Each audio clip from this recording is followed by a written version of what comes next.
अस्सलाम वालेकुम फ्रेंड्स, कैसे हैं आप सब। होप करती हूँ कि आप सब ठीक ठाक होंगे और अपनी गार्डनिंग को एंजॉय कर रहे होंगे।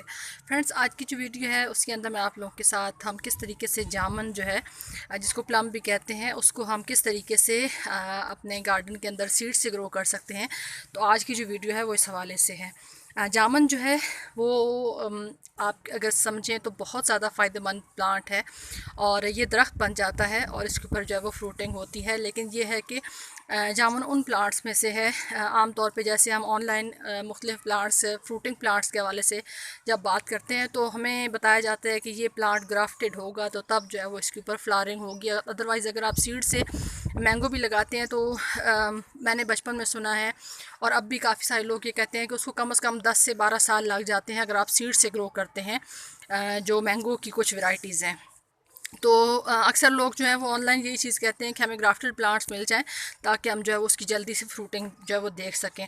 लेकिन मैं अक्सर आप लोगों के साथ वीडियोस में शेयर कर चुकी हूँ कि मुझे ख़ुद ज़ाती तौर पे देसी जो तरीका है या देसी तरीके से जो प्लांट्स लगाते हैं सीड से लगाने वाला तरीका वो सबसे ज़्यादा पसंद है।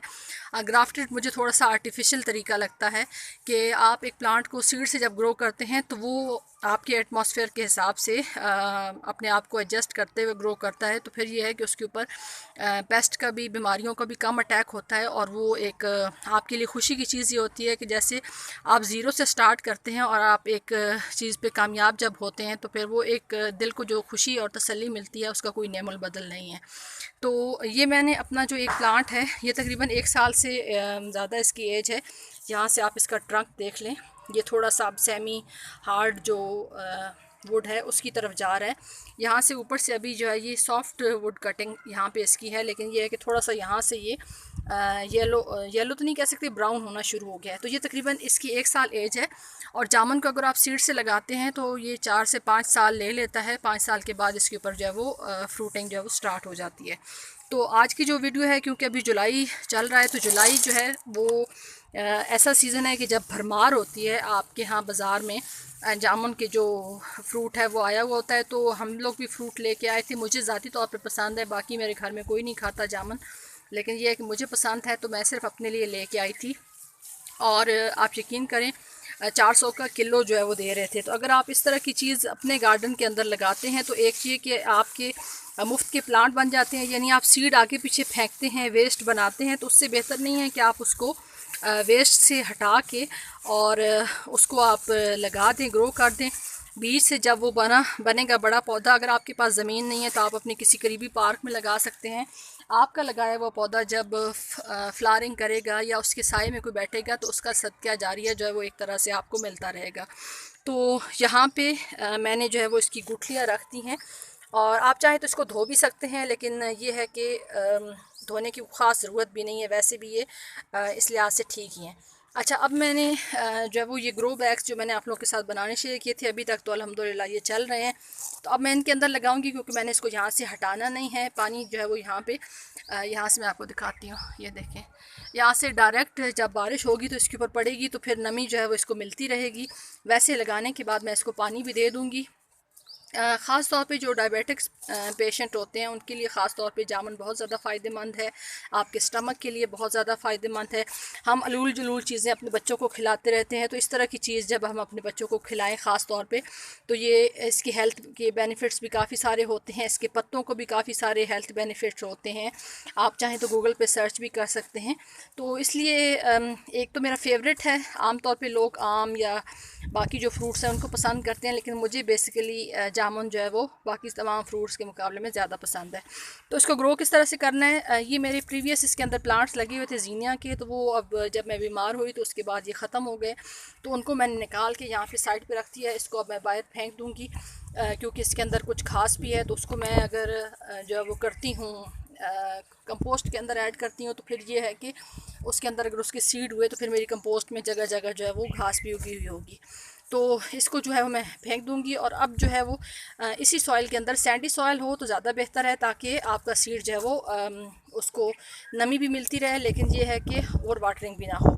तो इसको लगाना किस तरीके से, बड़े बड़े सीड्स होते हैं तो इसको इतना कोई ख़ास इशू नहीं होता। ये देखिए इस तरह से कुछ कुछ फासले पे आप इसके लगा दें और अब देखेंगे, ज़रूरी नहीं है कि आप जितने सीड लगा रहे हैं वो सारे के सारे जर्मिनेट हो जाएं, लेकिन क्या पता जितने हम प्लांट्स तैयार करना चाहते हैं उतने भी हो जाएं, तो ये बहुत ज़्यादा मुझे कम से कम खुशी का बायस होगा, क्योंकि हमारे यहाँ अल्हम्दुलिल्लाह ज़मीन भी है। तो मैं सोच रही हूँ कि कुछ फ्रूटिंग प्लांट्स जो हैं वो मैंने पिछले साल भी पता किया था, तो अगर यहाँ पे मिल जाते हैं हमारे यहाँ, तो मैं इस दफ़ा सोच रही हूँ इंशाल्लाह, अगर सेहत ने और ज़िंदगी ने इजाज़त दी तो फिर मैं अपना जो है वो एक जो हमारी जहाँ पे सब्ज़ियाँ वगैरह लगी हुई हैं, तो वहाँ पे मैं अपना फ्रूट्स का जो है वो छोटा सा बाग जो है वो लगाना चाहूँगी। क्योंकि ये एक ऐसी चीज़ है, हमारे यहाँ करीब ही एक अंकल रहते हैं, तो वो अब यहाँ से चले गए हैं, लेकिन उनके लगाए हुए पौधों पे अभी भी फ्रूट जब आता है बच्चे खाते हैं तो वो बहुत ज़्यादा उनके लिए ख़ास तौर पे तसल्ली का बायस है। अभी भी उनको सब याद करते हैं, हालांकि वो यहाँ से अब शिफ्ट हो चुके हैं, लेकिन उनकी याद में ये होता है कि ये जगह जो है, यहाँ पे ये बाग किसने लगाया था, तो वो उनका नाम लेते हैं कि उन साहब ने लगाया था। तो अभी जो है वो इसको मैं अच्छे तरीके से जो है वो कर दूँगी, मट्टी से कवर कर दूँगी, ताकि ये हमारे सीड्स जो हैं वो पूरे जहाँ से ढक जाएँ। बल्कि मैं आपके साथ यहाँ पे कर देती हूँ, यहाँ पे आप देख लें, ये देखें। बेशक ज़्यादा मट्टी लग जाए तब भी कोई मसला नहीं है, क्योंकि काफ़ी बड़े साइज़ के सीड्स हैं तो इनको कुछ भी नहीं होता। आमतौर पे कहा जाता है जितना बड़ा सीड हो उतना ज़्यादा मट्टी की लेयर लगाएं, लेकिन ये है कि मुनासिब सी हम लेयर लगा देंगे। तो अब देखते हैं कि जामुन के कितने पौधे हम बना पाते हैं। तो ज़िंदगी इतनी तेज़ी से चलती है, पता ही नहीं चलता 4 से 5 साल कैसे गुजर जाएं। तो उम्मीद की जा सकती है कि सारे जो प्लांट्स हैं ये रेडी हो जाएं, और फिर हम एक दिन आप लोगों के साथ मैं वीडियो भी शेयर कर रही हूँ कि मेरे अपने जो सीड से ग्रो हुए हुए जामुन हैं तो ये अब रेडी हो गए हैं, और हम उसका फ्रूट जो है वो खाएंगे इंशाल्लाह।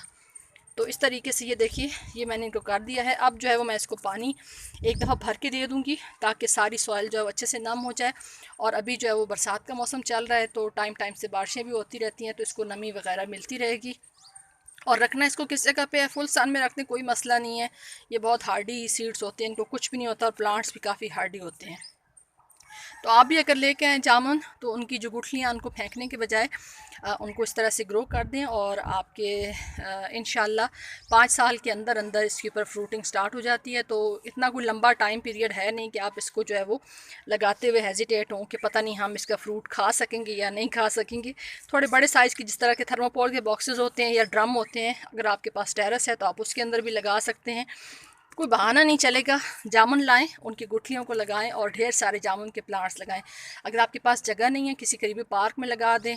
जब आपके उस जामुन के जो पौधे हैं वो बड़े दरख्त बनेंगे, उनका फ्रूट कोई खाएगा तो उसका जो सवाब है वो आपको मिलेगा, उसकी छाँव में कोई बैठेगा तब भी उसका सवाब आपको मिलेगा। तो एक नेक काम में देर बिल्कुल ना करें। और आई होप कि ये वीडियो आपके अच्छी लगी होगी। अच्छी लगी हो तो लाइक शेयर और सब्सक्राइब कर दें। Thanks for watching. अपना ख्याल रखिएगा। अल्लाह हाफिज़।